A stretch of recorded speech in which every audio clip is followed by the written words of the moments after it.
Tapi kita bukan umat Allah yang menggerutu. Kita bukan umat Allah yang mengomel, yang mengeluh dengan keadaan-keadaan kita. Ya, bagaimana kalau kita ikuti pelajaran kita? Berdoa dan menyanyikan lagu pujian. Ya.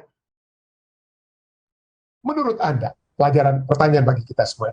Menurut Anda, siapa yang dapat dipengaruhi bagi Allah oleh lagu-lagu pujian yang datang dari hati Anda? Buatlah upaya bersama untuk lebih terbuka dan melimpah dalam pujianmu kepada Allah bagi orang-orang di sekitarmu. Anda tidak tahu efek positif yang mengikutinya. Ya. Jadi gantinya kita dalam menghadapi tantangan hidup, seringkali kita mengeluh, ya kita menggerutu. Bagaimana kalau kita gantinya orang tahu, loh ini kok orang lagi susah, ini kok tetap dia dapat menyanyikan lagu pujian, tetap dia dapat memiliki wajah ya yang cerah, ya wajah yang cerah yang memuji membesarkan nama Tuhan. Baik, jadi itulah yang dapat kita lihat ya pada saat ini, bagaimana itu dapat menjadi satu hal yang memberikan kekuatan bagi umat-umat Tuhan di waktu yang lalu ya, di waktu yang lalu. Baik, pada saat ini di bagian tambahan saya ingin kita coba membahas lebih lanjut ya. Saya ingin kita membahas lebih lanjut tentang apa yang terjadi dalam kitab Kisah. Ada 3 poin. Ada 3 poin yang dapat kita lihat, gambaran dari apa yang terjadi dilakukan oleh Paulus dan Silas yang dapat menjadi gambaran 3 poin yang dapat terjadi kepada kita semua, yang dapat terjadi kepada saudara dan saya. Oke, baik, mari kita lihat ya. Mari kita lihat ketiga poin tersebut ya. Oke, jadi poin yang pertama yang dapat kita lihat adalah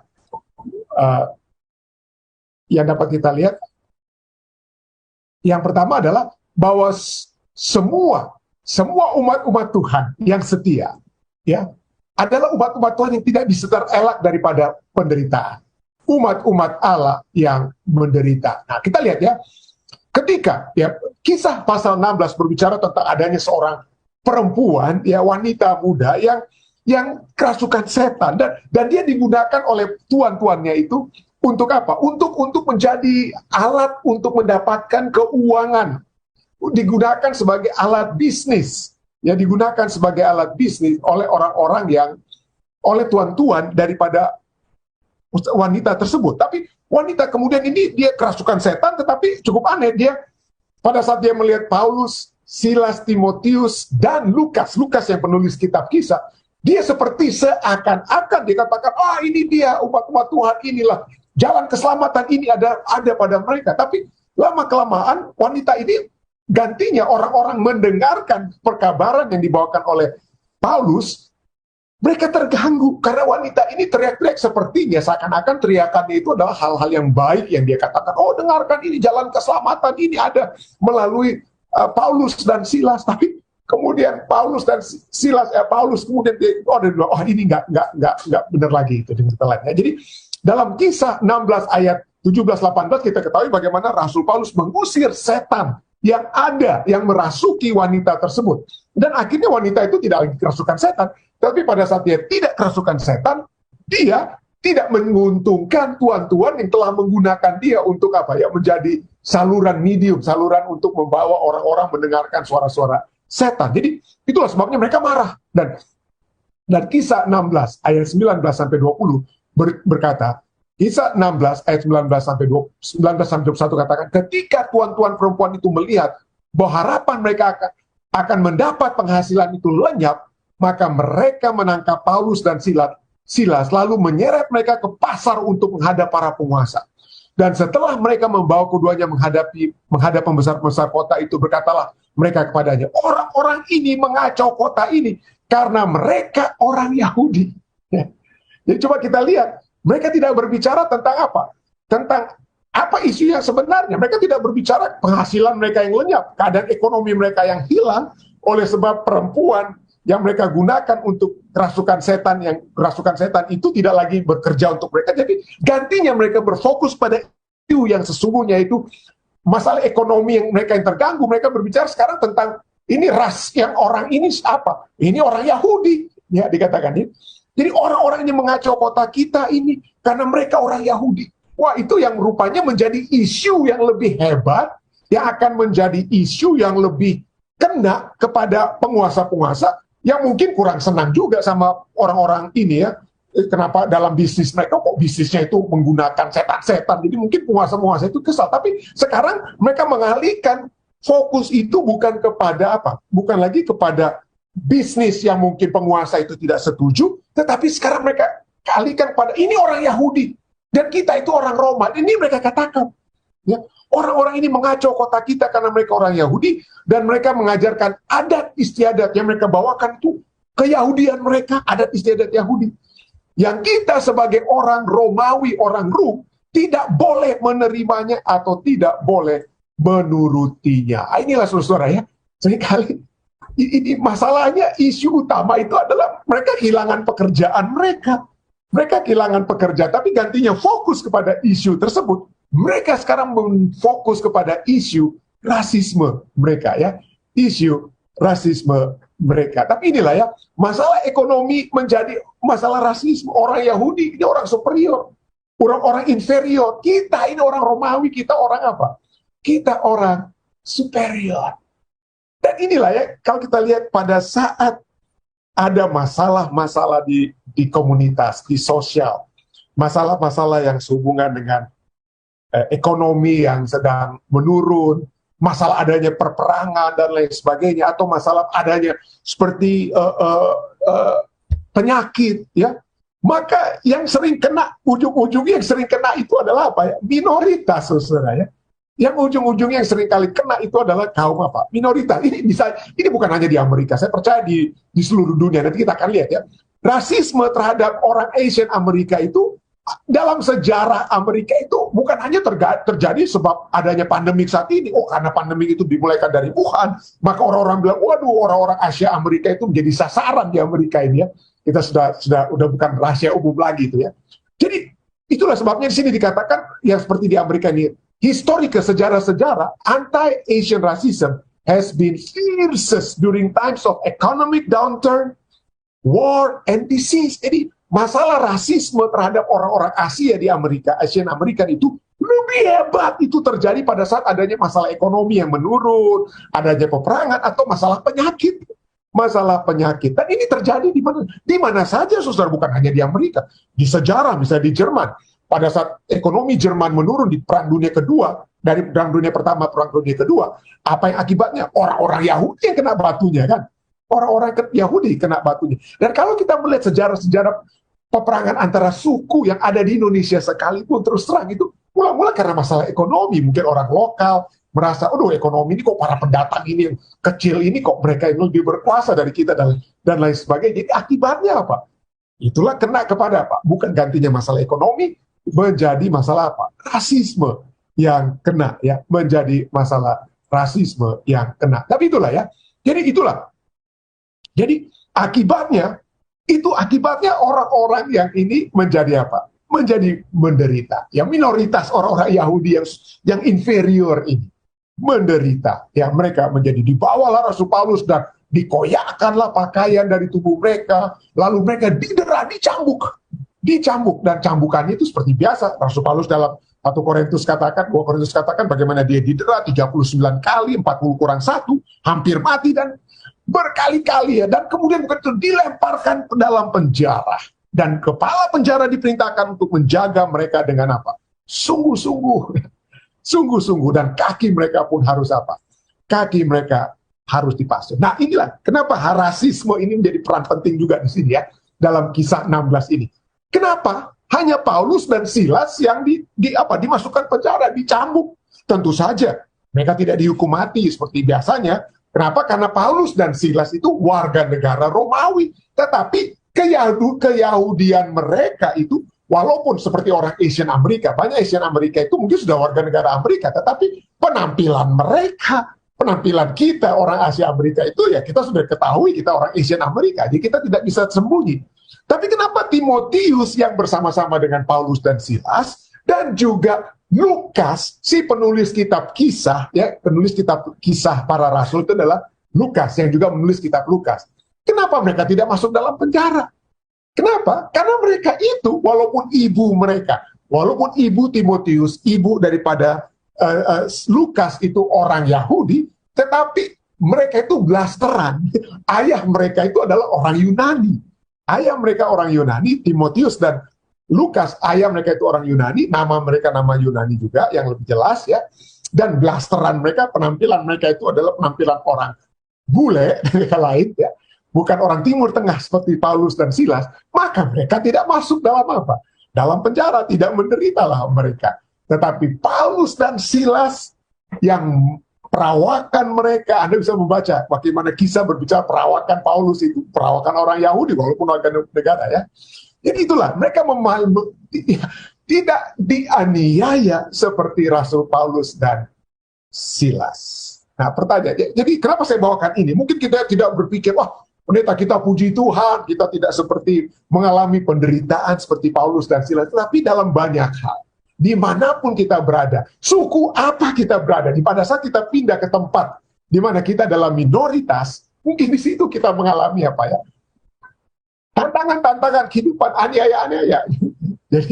Jadi terus terang saja, anak saya, Shaina, menikah dengan seorang pendeta, tapi suaminya itu ya perawakannya itu bule ya, ada keturunan Argentinanya, keturunan Italianya, ada keturunan Puerto Rico, tapi putih dia ya. Jadi anak saya katakan, Pak, ya, kalau ada masalah-masalah yang perlu untuk pergi ke kantor ini, kantor itu ya, kalau saya yang muncul, kalau saya yang bicara, wah saya itu mungkin nggak diperhatikan. Tapi kalau suami saya yang bicara, suami saya yang muncul, waduh cepat, itu urusannya jadi beres. Urusan itu jadi beres. Jadi tapi inilah ya, ini bukan hanya terjadi di Amerika, ya di Indonesia sekalipun. Kalau kita melihat orang-orang dengan perawakan-perawakan tertentu, rambut yang tertentu, kulit warna yang berbeda, maka dapat terjadi hal-hal seperti ini. Kita semua. Ya, kita jangan hanya menyalahkan orang putih Amerika, karena kita di Indonesia sekalipun kita kadang-kadang juga dapat memiliki sifat-sifat rasisme di antara kita. Jadi inilah ya, jadi penderitaan itu dapat terjadi di mana saja, tapi bagaimana caranya? Bagaimana caranya kita semua sebagai umat-umat Tuhan jangan menjadi rasis dan jangan menjadi apa? Seperti kalau kita mungkin yang kalau kita tidak belajar pelajaran kita malam ini, mungkin kita pada saat kita menderita, kita aduh kenapa Tuhan, kenapa saya sebagai umatmu, saya harus menderita rasisme seperti ini, saya harus mengalami tindakan-tindakan seperti ini dan itu. Jangan, ya. Kenapa? Karena kita juga harus dapat melihat umat Allah kita adalah umat Allah, tapi kita bukan umat Allah yang menggerutu, kita bukan umat Allah yang mengomel, yang mengeluh dengan keadaan-keadaan kita. Ya pada saat kami harus tertunda, harusnya kembali ke New Jersey pada hari Senin. Waduh, sebagai manusia kita, waduh, kenapa ini Spirit Airlines tidak kasih tahu sebelum saya harus diantar kurang lebih 2 jam dari San Antonio ke Austin untuk terbang di New Jersey. Kenapa tidak kasih tahu sebelumnya? Kita seringkali pikir, kayak kesal sekali gitu. Tapi mau bikin apa dengan kata lain? Ya, puji Tuhan sajalah, menyanyi sajalah.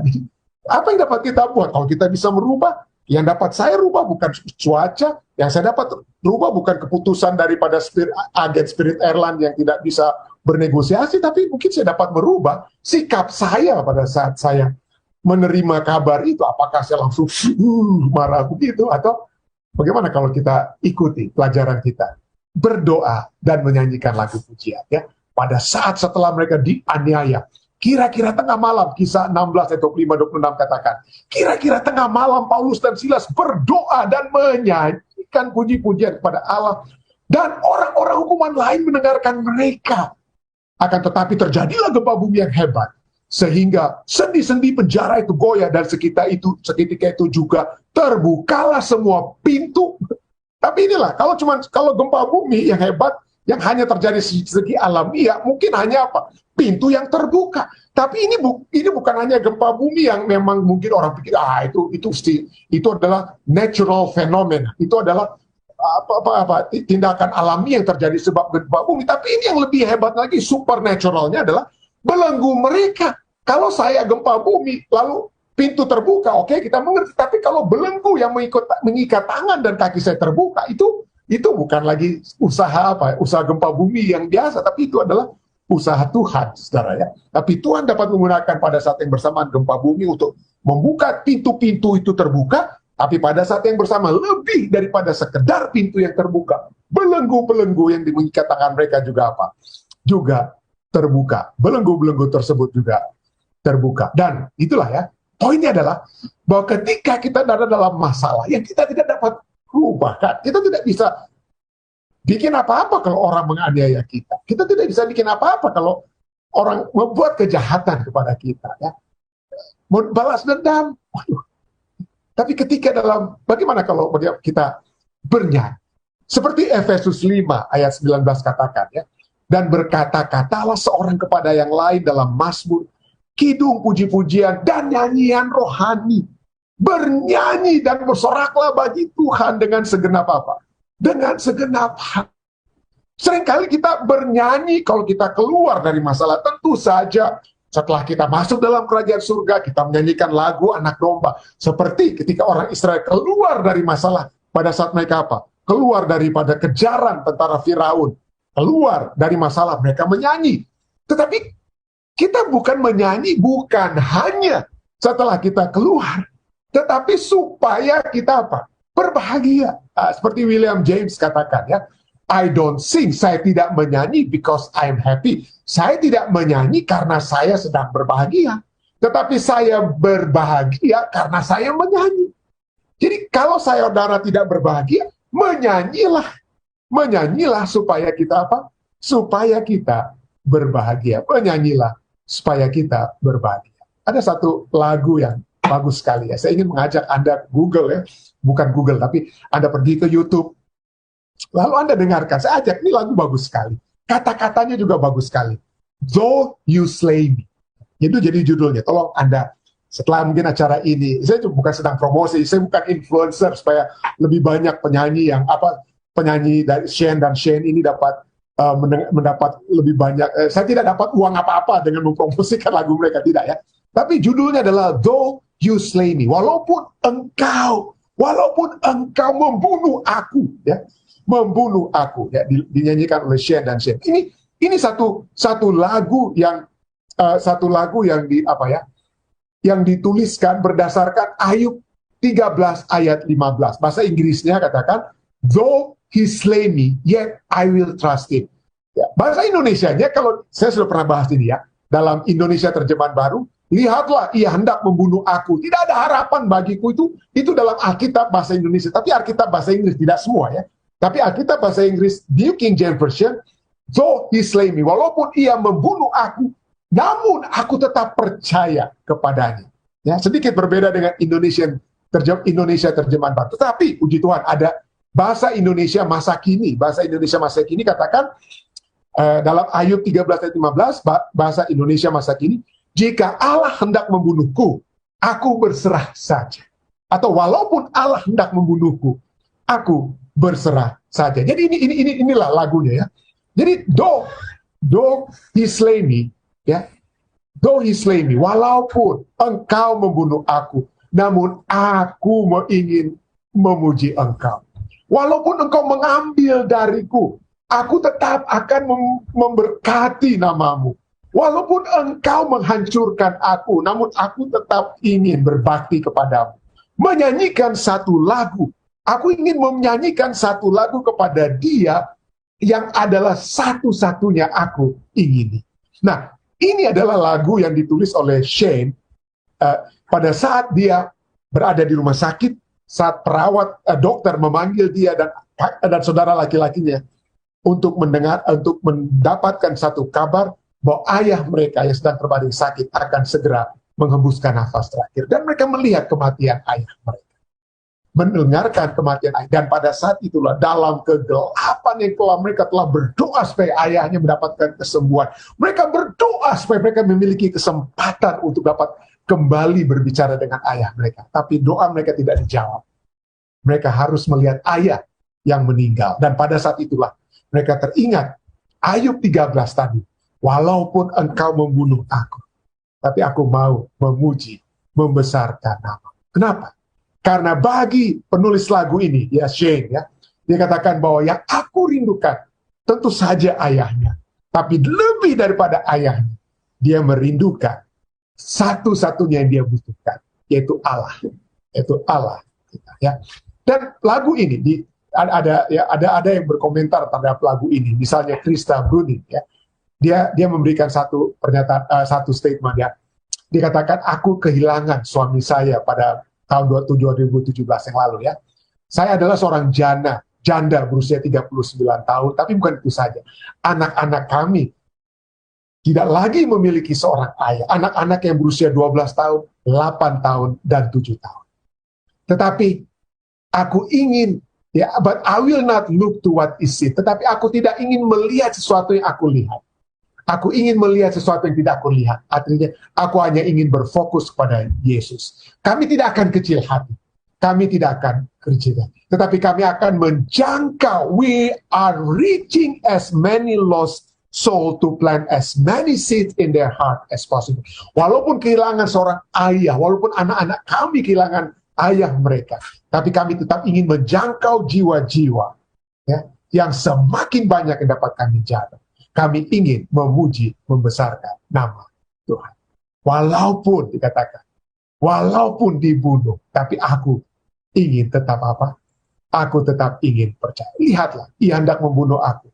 Tidak ada harapan bagiku, tapi lebih tepatnya, jika walaupun Allah hendak membunuhku, aku berserah saja. Kenapa? Karena kita memiliki satu pengharapan, satu keyakinan, seperti 1 Samuel 2:6. Tuhan mematikan, Tuhan dapat mengizinkan kematian. Dengan kata lain, Tuhan mengizinkan kematian, tapi Tuhan juga menghidupkan. Ia menurunkan ke dalam dunia orang mati dan mengangkat dari sana. Mengangkat. Filipi 1:20 katakan, sebab yang kurindukan dan kuharapkan ialah bahwa aku dalam segala hal tidak akan beroleh malu, melainkan seperti sedia kala. Demikian pun sekarang, Kristus dengan nyata dimuliakan di dalam tubuhku, baik oleh hidupku maupun oleh matiku. Baik oleh kematian maupun kehidupan. Ada 3 poin saya katakan tadi, ya. Kita akan menjadi umat-umat Allah yang mungkin tidak mengelakkan penderitaan. Tetapi umat Allah yang bagaimana dalam penderitaan mereka? Yaitu umat Allah dalam penderitaan mereka adalah umat-umat yang tetap memuji. Yang tetap memuji Allah. Kenapa? Apa yang terjadi? Apa akibatnya kalau kita memuji Allah? Bukan hanya kita akan dihiburkan, tetapi kita dapat menjadi saksi, saudara. Ya, kita akan menjadi umat Allah yang menjadi saksi. Dalam penderitaan kita tetap dapat menyanyi, tetap dapat memuji Allah. Kita menjadi umat-umat Allah yang menjadi saksi. Pelajaran kita katakan apa? Bagaimana pelajaran kita katakan? Ayat 25-26, ya. Pada saat mereka menyanyikan lagu-lagu pujian kepada Allah, ada orang-orang hukuman lain yang mendengarkan mereka. Ya. Walaupun mereka mungkin menyanyi untuk diri mereka, tapi pada saat mereka menyanyi, ada yang mendengarkan. Ya. Dan bukan hanya Rasul Paulus dan Silas yang terlepas dari belenggu mereka, tetapi orang-orang lain yang mendengarkan mereka terlepas juga belenggu mereka. Terlepas juga belenggu mereka. Ya. Dan bukan hanya sesama orang hukuman yang memperoleh berkat. Walaupun mereka terlepas, bayangkan, ya, kalau ada orang-orang hukuman, ya, Paulus dan Silas ini orang baik-baik yang dihukum, tapi orang-orang lainnya itu adalah orang-orang yang kalau mereka ada kesempatan dalam kesempitan, mereka akan pakai, mereka akan melarikan diri mereka. Tetapi mereka tidak menggunakan kesempatan.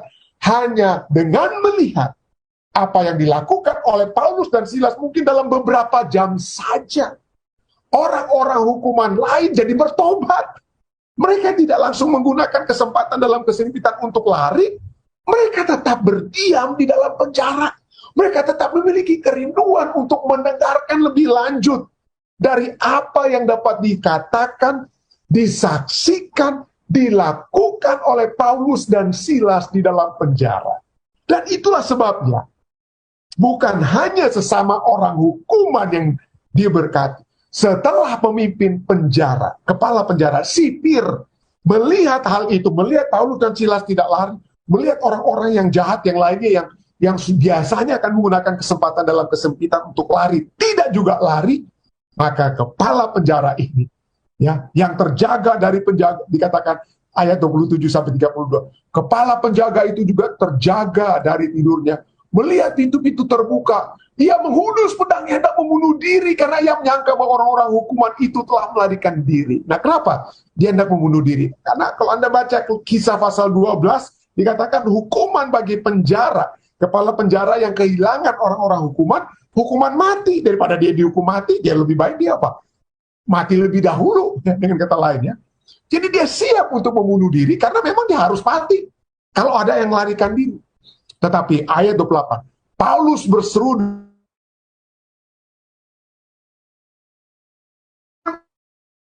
ada masalah saudara bunuh diri, menyanyi. Kalau ada masalah berat, yang pikir Anda hampir mati atau setengah mati dalam kehidupan ini, seperti Rasul Paulus, mari kita ingat, jangan celakakan diri, jangan bunuh diri. Sebab kami semuanya masih ada di sini. Rasul Paulus katakan, kami semua, orang-orang hukuman lainnya, kami ada di sini. Lalu kemudian kepala penjara itu menyuruh membawa suluh, ambil obor supaya dilihat.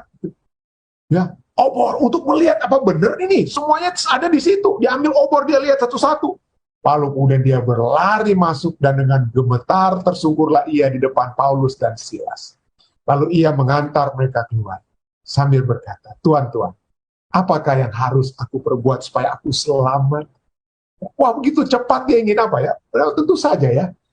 Tentu saja waktu Paulus dibawa untuk diadili ya, di pasar atau di hadapan orang banyak, kepala penjara itu sudah dengar ya apa yang terjadi. Dia dengar apa yang dikatakan, diteriakkan mungkin oleh orang yang kerasukan setan. Dia tahu peristiwa bagaimana gadis atau wanita yang telah kerasukan setan disembuhkan oleh Paulus. Dia dengar semuanya. Dia tahu kenapa sampai Paulus masuk dalam penjara, bukan karena isu yang sesungguhnya yang menyebabkan dia masuk dalam penjara, tapi karena rasisme dan lain sebagainya. Dia tahu. Dan mungkin dia juga mula-mula selama beberapa jam dia dengar lagu-lagu pujian Rasul Paulus. Itulah sebabnya dia katakan apa? Apa yang sekarang aku harus perbuat supaya aku selamat? Lalu jawab Rasul Paulus, percayalah pada Tuhan Yesus Kristus dan engkau akan selamat, engkau dan seisi rumah. Lalu mereka memberitakan firman Tuhan padanya dan kepada semua orang yang ada di dalam rumah. Dan mereka semua dibaptiskan. Semua mereka selamat. Saudara-saudara, kita diciptakan untuk memuji Allah. Kenapa? Kenapa ini menjadi satu hal yang penting? Kenapa Tuhan? Apa Tuhan makan puji? Orang Manado bilang, apakah Tuhan suka kita apa? Puji-puji karena Dia itu suka untuk dipuji-puji oleh manusia. Tuhan tahu kalau kita memuji Dia, itulah jalan yang terbaik, saudara. Kalau kita yang makan puji, kalau saudara dan saya yang rindu untuk dipuji-puji, itu hanya mencelakakan kita. Tidak ada yang baik, saudara. Kalau kita, orang lalu bilang makan puji, kita yang akan rusak. Kita yang akan rusak. Oh, saudara dan saya makan puji, bukan hanya kita kehilangan keselamatan kita, kehilangan keluarga kita, kehilangan pekerjaan kita, karena kita makan puji, tinggi hati, besar kepala, dan lain sebagainya. Tuhan tahu bahwa yang terbaik dapat terjadi dalam kehidupan kita adalah kalau kita memuji Dia. Itulah sebabnya Dia katakan dalam Yesaya 43:7, bahwa kita yang diciptakannya, yang dibentuk dan dijadikan Tuhan, kita diciptakan untuk memuliakan Tuhan. Semua orang yang disebutkan dengan namaku yang kuciptakan untuk kemuliaanku. Kita diciptakan untuk memuliakan Tuhan. Bukan untuk memuliakan diri kita, saudara. Kalau kita diciptakan untuk memuliakan diri kita, yang jadi kita akan kehilangan semua yang kita miliki. Tuhan ingin supaya kita memuliakan Dia. Supaya kita dapat melihat betapa kita berdayanya kita, betapa kecilnya kita, betapa besarnya Dia.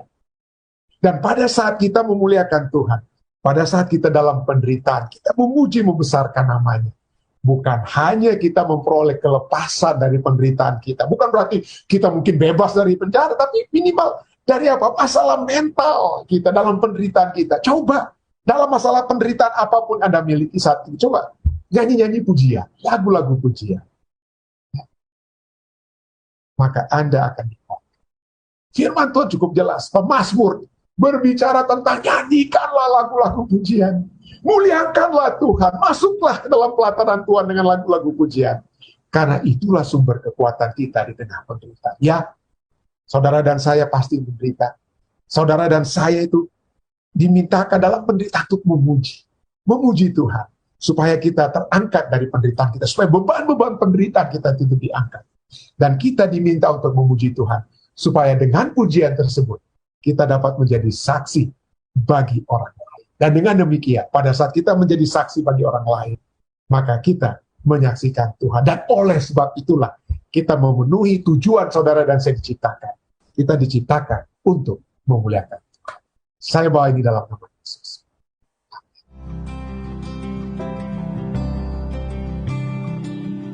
Bergabung bersama-sama dengan kami di Jemaat Vistak untuk acara ibadah malam pada saat ini waktu New Jersey, pagi waktu Indonesia.